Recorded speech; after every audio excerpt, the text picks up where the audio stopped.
নমস্কাৰ সকলোকে স্বাগতম জনাইছোঁ। আশা কৰোঁ আপোনালোক সকলো ভালে কুশলে আছে। আজি এটা খুব ভাল খবৰ দিবৰ কাৰণে এই ভিডিঅ'টো প্ৰস্তুত কৰিছোঁ। এই ভিডিঅ'টো কিছু বেলেগ হ'ব, ব্যতিক্ৰম হ'ব, সেই কথাটো আপোনালোকক জনাইছোঁ। আপোনালোকে সম্পূৰ্ণ ভিডিঅ'টো চাব।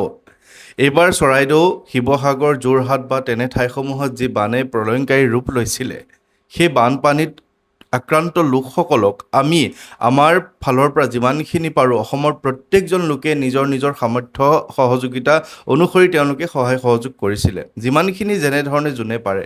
এতিয়া কথা হ'ল যে আমিও মোৰ এই পেজটোৰ ফালৰ পৰা আপোনালোকক অনুৰোধ কৰাৰ পিছত আপোনালোকে যি 10 টকা 20 টকাৰ পৰা 1000 টকালৈকে আপোনালোকে দিছিলে, সেইখিনি লৈ দুবাৰকৈ সেই বানাক্ৰান্ত লোকসকলক মই সহায় সহযোগ কৰিবলৈ পাৰিছিলোঁ, যিখিনি সম্পূৰ্ণ আপোনালোকৰ সহযোগত। প্ৰথমবাৰ গৈছিলোঁ সোণাৰীলৈ, দ্বিতীয়বাৰ গৈছিলোঁ শিৱসাগৰৰ শিমলুগুৰিলৈ। গতিকে সেই দুবাৰ যে কৰ্মখিনি কৰিছিলোঁ, যি মানুহৰ মুখত হাঁহি বিৰিঙাবলৈ পাৰিছিলোঁ, তেতিয়া মনটো বহুত বেছি ভাল লাগিছিলে।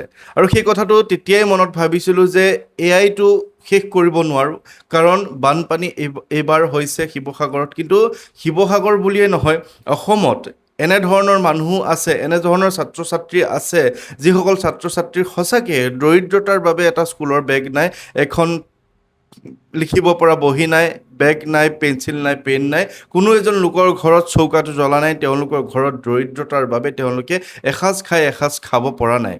কেৱল বানপানীৰ সময়তহে তেওঁলোকৰ যে অসুবিধা হ'ব তেনেধৰণৰ কথা নহয়। বিভিন্ন সময়ত আমাৰ দৰিদ্ৰতাৰ বাবে হওক বা আমি পৰিস্থিতিত পৰি কেতিয়াবা আমি কাৰোবাৰ হাত পাতিব লগা হৈ যায়, কেতিয়াবা আমি বিপদত পৰোঁ।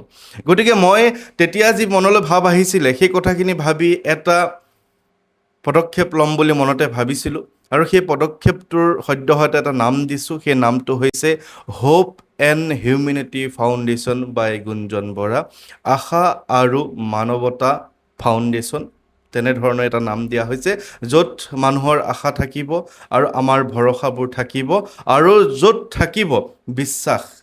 আৰু সেই কৰ্মখিনি অকলে কৰিব নোৱাৰোঁ, যিহেতু বানপানীৰ সময়ত খুব এটা লৰালি হৈছিলে, নিজৰ কোনো ধৰণৰ এটা সংস্থা নাছিলে, নিজৰ কোনো ধৰণৰ NGO নাছিলে, ব্যক্তিগত একাউণ্টতে আপোনালোকে টকা দিছিলে। সেই একাউণ্টৰ পইচাখিনি আমি যিমান পাৰোঁ নিজৰ ফালৰ পৰা সকলোখিনি উজাৰি নিজৰ ফালৰ পৰা সহায় সহযোগ কৰি ৰাইজক সহায় কৰিছিলোঁগৈ। কিন্তু প্ৰত্যেকবাৰে সেই কথাটো কৰি থকাটো উচিত নহয়, বা সেইটো আচলতে বিপদত কেতিয়াবা পৰিব পাৰোঁ, যাৰ বাবে এটা NGO, যাৰ নাম আপোনালোকে গম পাইছে, হোপ এণ্ড হিউমেনিটি, মানৱতা আৰু আশা। গতিকে সেই মানৱতাৰ খাতিৰত মই এটা NGO খোলাৰ কথা মনলৈ ভাবিলোঁ, আৰু সেই NGOটোত এনেধৰণৰ লোকসকলক সহায় কৰিম। কেৱল NGO মানে চৰকাৰে সহায় সহযোগ কৰে, কেৱল চৰকাৰী সহায় সহযোগিতা পাম বুলি আশা কৰি সেই কথাটো কৰা নাই।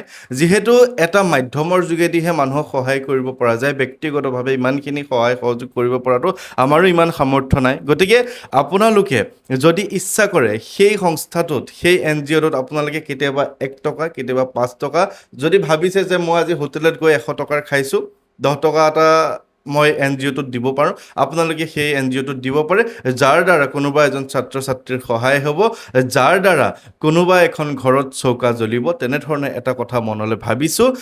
এই যিটো পেজ মোৰ আনঅফিচিয়েল উইথ গুঞ্জন বৰা, ইয়াতে হনুমান চালিচা, বজৰংগ বাণ বা আধ্যাত্মিক ভিডিঅ'খিনি আপোনালোকে পাই থাকিব।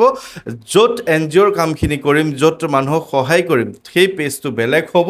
আৰু যিহেতু NGOটো এটা ট্ৰাষ্টৰ অধীনত খুলিম, গতিকে ট্ৰাষ্ট দুই ধৰণৰ, এটা ধৰ্মীয় ট্ৰাষ্ট আৰু এটা হৈছে পাব্লিক ট্ৰাষ্ট। মই পাব্লিক ট্ৰাষ্টটো খুলিম, ধৰ্মীয় ট্ৰাষ্ট যিহেতু নোখোলোঁ, গতিকে ধৰ্মীয় ট্ৰাষ্ট নোখোলাৰ বাবে সেই পেজটোত কোনো ধৰণৰ ধৰ্মীয় কথা আলোচনা কৰিবলৈ চৰকাৰীভাৱে বাধা আছে, চৰকাৰীভাৱে তাত কিছু নীতি নিয়ম বান্ধি থোৱা আছে।